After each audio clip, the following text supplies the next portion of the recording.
নমস্কার বন্ধুরা, আমি ডাক্তার অভ্রনীলকর। আজকের এই এপিসোডে আমি আপনাদের সঙ্গে আলোচনা করব রক্তে যদি ট্রাইগ্লিসারাইডের মাত্রা বেড়ে যায় সেক্ষেত্রে কী করণীয় সেই বিষয়ে। রক্তে ট্রাইগ্লিসারাইডের স্বাভাবিক মাত্রা থাকা উচিত 150 mg/dl এর নিচে। যদি দেখেন এই মাত্রা 150 mg/dl এর থেকে 199 mg/dl এর মধ্যে রয়েছে, তাহলে কিন্তু আপনার ট্রাইগ্লিসারাইড বর্ডার লাইনে রয়েছে। যদি এই মাত্রা 200 থেকে 499 mg/dl এর মধ্যে থাকে, তাহলে আপনার ট্রাইগ্লিসারাইড লেভেল হাই। এবং যদি এটা দেখা যায় 500 mg/dl এর বেশি হয়ে গেছে, সেটা কিন্তু ভেরি হাই। এবং আপনি যদি এই অবস্থায় ট্রাইগ্লিসারাইডকে কন্ট্রোল না করেন, সেক্ষেত্রে কিন্তু এর থেকে হার্ট ডিজিজ, স্ট্রোক, প্যানক্রিয়াটাইটিসের সমস্যা আসতে পারে। ক্লিনিকেও আমার এরকম অনেক পেশেন্ট আসেন যারা এসে বলেন যে ডাক্তারবাবু, আমরা লিপিড প্রোফাইল টেস্ট করিয়েছিলাম এবং বর্তমানে দেখতে পাচ্ছি আমার ট্রাইগ্লিসারাইডের মাত্রা অনেকটাই বেশি, কি ওষুধ সেবন করব। দেখুন, আপনার ট্রাইগ্লিসারাইড যদি বর্ডার লাইনে থাকে বা 200-250 mg/dl এর মধ্যে থাকে, সেক্ষেত্রে ব্যক্তিগতভাবে আমি পেশেন্টদেরকে যেটা বলি সেটা হলো লাইফস্টাইল মডিফিকেশনের কথা এবং খাদ্যাভ্যাসের পরিবর্তন আনার কথা। এই লাইফস্টাইল মডিফিকেশন এবং খাদ্যাভ্যাসের পরিবর্তনের মাধ্যমে কিন্তু এই পর্যায়ে যদি আপনার ট্রাইগ্লিসারাইড লেভেল থেকে থাকে, সেটিকে আবার স্বাভাবিক মাত্রায় আনা সম্ভব। এছাড়াও যদি দেখা যায় আপনার ডায়াবেটিসের সমস্যা রয়েছে, তাহলে কিন্তু আপনাকে ডায়াবেটিস কন্ট্রোল করতে হবে। হাইপোথাইরয়েডিজমের সমস্যা থাকলেও কিন্তু আপনাকে সেটা কন্ট্রোল করতে হবে। কিভাবে আমরা লাইফস্টাইল মডিফিকেশনের মাধ্যমে ট্রাইগ্লিসারাইড লেভেলকে স্বাভাবিক মাত্রায় নিয়ে আসতে পারি, এবার আমি সেই বিষয়ে আপনাদের সঙ্গে আলোচনা করব।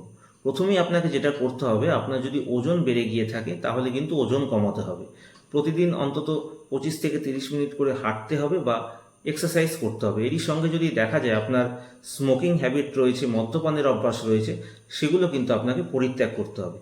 এরই সঙ্গে কি করতে হবে, এরই সঙ্গে অতিরিক্ত তেল মশলা জাতীয় খাবার, ফাস্ট ফুড, ভাজাভুজি, পাস্তা, নুডলস, এই জাতীয় খাবারকে কিন্তু আপনাকে অ্যাভয়েড করতে হবে। এরই সঙ্গে যেই সমস্ত খাবারের গ্লাইসেমিক ইন্ডেক্স অনেকটা হাই, সেই খাবারও কিন্তু আপনাকে চেষ্টা করতে হবে অ্যাভয়েড করার। যেরকম সাদা চাল, যেটা আমরা প্রতিদিন খেয়ে থাকি, চিনি, গুড়, মিষ্টি, এই খাবারগুলো। কারণ এই খাবারের গ্লাইসেমিক ইন্ডেক্স অনেকটা বেশি হয়। কি হয়, এই খাবারগুলো খুব সহজে যেরকম রক্তে গ্লুকোজের মাত্রাকে বাড়িয়ে দেয়, এগুলো কিন্তু ট্রাইগ্লিসারাইডের মাত্রাকেও বাড়িয়ে দেয়।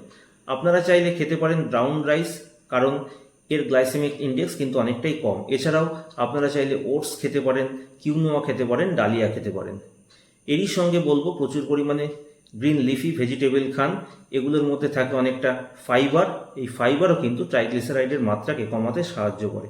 এরই সঙ্গে আরও একটি কথা বলবো, আপনারা বিভিন্ন জায়গায় শুনে থাকবেন যে বলা হয় ট্রাইগ্লিসারাইডের মাত্রা বেড়ে গেলে স্যামন, টুনা, এই জাতীয় মাছ খাওয়ার কথা।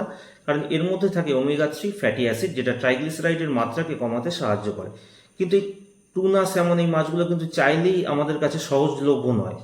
সেক্ষেত্রে আমি আপনাদের বলবো একটি মাছের কথা, যেই মাছটির নাম আপনারা হয়তো অনেকেই জানেন, কিন্তু সেই মাছের থেকে কি উপকার সেটা আমরা অনেকেই জানি না। সেটি হলো গুড়জালি মাছ, যেটাকে বলা হয় ইন্ডিয়ান স্যামন। এই মাছটি কিন্তু ট্রাইগ্লিসারাইড লেভেলকে কমাতে খুব সাহায্য করে। তো আজকে আমি আপনাদেরকে বললাম যে কিভাবে লাইফস্টাইল মডিফিকেশনের মাধ্যমে, খাদ্যাভ্যাস পরিবর্তনের মাধ্যমে ট্রাইগ্লিসারাইড লেভেলকে স্বাভাবিক মাত্রায় নিয়ে আসা সম্ভব সেই বিষয়। তবে যদি দেখা যায় যে অতিরিক্ত বেশি পরিমাণে ট্রাইগ্লিসারাইড লেভেল রয়েছে আপনার, সেক্ষেত্রে কিন্তু আপনাকে অবশ্যই নিকটবর্তী হোমিওপ্যাথিক ডাক্তারবাবুর পরামর্শ নিতে হবে এবং তার পরামর্শ অনুযায়ী ওষুধ সেবন করতে হবে। তো কেমন লাগলো আজকের এপিসোডটি অবশ্যই আমাকে কমেন্ট করে জানাবেন। আজকের এপিসোডটি যদি আপনাদের ভালো লেগে থাকে তাহলে অবশ্যই ভিডিওটিকে লাইক করুন, শেয়ার করুন, আমার চ্যানেলটিকে অবশ্যই সাবস্ক্রাইব করুন এবং নোটিফিকেশন আইকনটিকে প্রেস করুন। আপনারা সবাই সুস্থ থাকুন, ভালো থাকুন।